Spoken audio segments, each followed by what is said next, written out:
जय और विजय दोनों भाई और भगवान विष्णु के द्वारपाल हैं। इनकी मूर्खता के कारण इनको शाप मिला।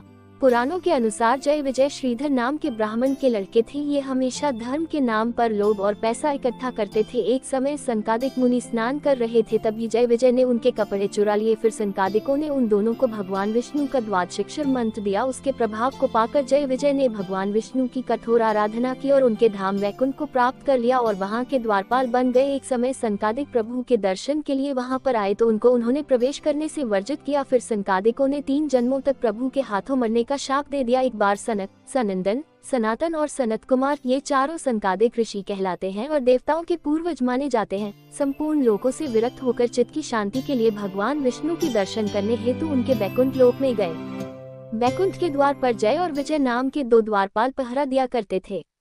जय और विजय ने इन संकादिक ऋषियों को द्वार पर ही रोक लिया और वैकुंठ लोक के भीतर जाने से मना करने लगे। उनके इस प्रकार मना करने पर संकादिक ऋषियों ने कहा, अरे मूर्खों, हम तो भगवान विष्णु के परम भक्त हैं। हमारी गति कहीं भी नहीं रुकती है। हम देवादिदेव के दर्शन करना चाहते हैं। तुम हमें उनके दर्शनों से क्यों रोकते हो? तुम लोग तो भगवान की सेवा में रहते हो, तुम्हें तो उन्हीं के समान समदर्शी होना चाहिए। भगवान का स्वभाव परम शांत में है, तुम्हारा स्वभाव भी वैसा ही होना चाहिए। हमें भगवान विष्णु के दर्शन के लिए जाने दो। ऋषियों के इस प्रकार कहने पर भी जय और विजय उन्हें वैकुंठ के अंदर जाने से रोकने लगे। जय और विजय के इस प्रकार रोकने पर संकादिक ऋषियों ने क्रोध होकर कहा, भगवान विष्णु के समीप रहने के बाद भी तुम लोगों में अहंकार आ गया है और अहंकारी का वास वैकुंठ में नहीं हो सकता। इसलिए हम तुम्हें शाप देते हैं कि तुम लोग पापयोनि में जाओ और अपने पाप का फल भुगतो। उनके इस प्रकार शाप देने पर जय और विजय भयभीत होकर उनके चरणों में गिर पड़े और क्षमा मांगने लगे। उनके इस प्रकार मना करने पर संकादिक ऋषियों ने कहा, अरे मूर्खों, हम तो भगवान विष्णु के परम भक्त हैं। हमारी गति कहीं भी नहीं रुकती है। हम देवादिदेव के दर्शन करना चाहते हैं। तुम हमें उनके दर्शनों से क्यों रोकते हो? तुम लोग तो भगवान की सेवा में रहते हो, तुम्हें तो उन्हीं के समान समदर्शी होना चाहिए। भगवान का स्वभाव परम शांत में है, तुम्हारा स्वभाव भी वैसा ही होना चाहिए। हमें भगवान विष्णु के दर्शन के लिए जाने दो। ऋषियों के इस प्रकार कहने पर भी जय और विजय उन्हें वैकुंठ के अंदर जाने से रोकने लगे।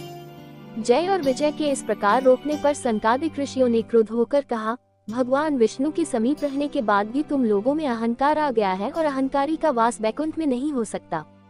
इसलिए हम तुम्हें शाप देते हैं कि तुम लोग पापयोनि में जाओ और अपने पाप का फल भुगतो।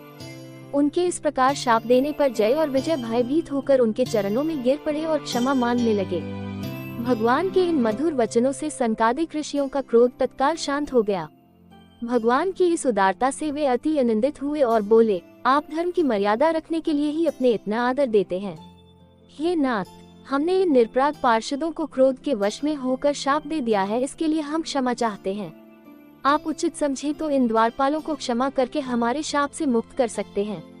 भगवान विष्णु ने कहा, हे मुनिगण, मैं सर्वशक्तिमान होने के बाद भी ब्राह्मणों के वचन को असत्य नहीं करना चाहता, क्योंकि इससे धर्म का उल्लंघन होता है।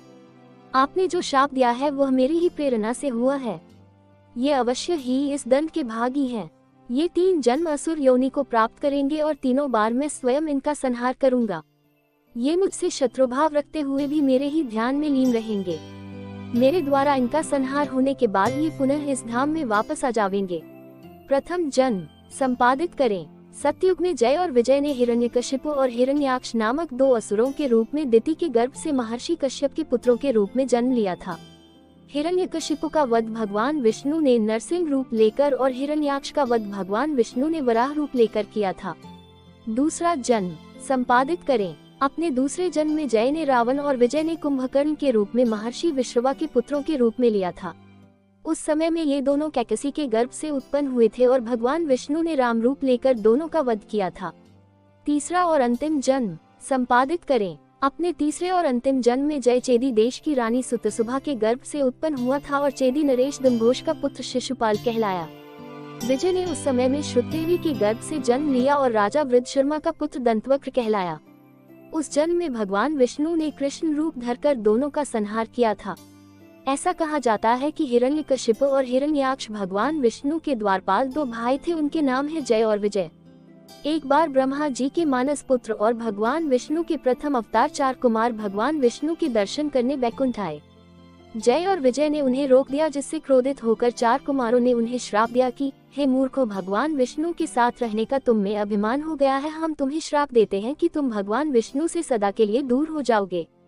शोर सुनने पर भगवान विष्णु और माता लक्ष्मी बैकुंठ से बाहर आए।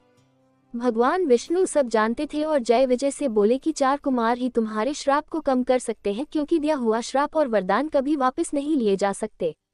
जय विजय ने 4 कुमारों से श्राप को कम करने का आग्रह किया, जिसके पश्चात 4 कुमारों ने उन्हें 2 विकल्प दिए। उन्होंने कहा कि जय और विजय, तुम या तो 7 जन्म भगवान विष्णु के महान भक्त बनकर रहो जिनका नाम सदैव आदर सहित लिया जाएगा, अथवा 3 जन्म भगवान विष्णु के घोर शत्रु। उन्होंने 3 जन्म भगवान विष्णु के शत्रु बनने का विकल्प चुना और कहा कि हे 4 कुमारों, हम प्रभु के शत्रु बनकर 3 जन्म लेंगे ताकि हमें प्रभु से अधिक दूर न रहना पड़े। तब भगवान विष्णु ने सनकादि ऋषियों से कहा कि ये 3 जन्म असुर जाति में रहेंगे और मुझसे वैर रखते हुए भी मेरे ध्यान में लीन रहेंगे। मेरे द्वारा इनका संहार होने पर ये दोनों इस धाम में पुनः आ जाएंगे। इस श्राप के फल स्वरूप जय विजय सत्युग, त्रेता युग और द्वापर युग में असुर जाति में जन्मे।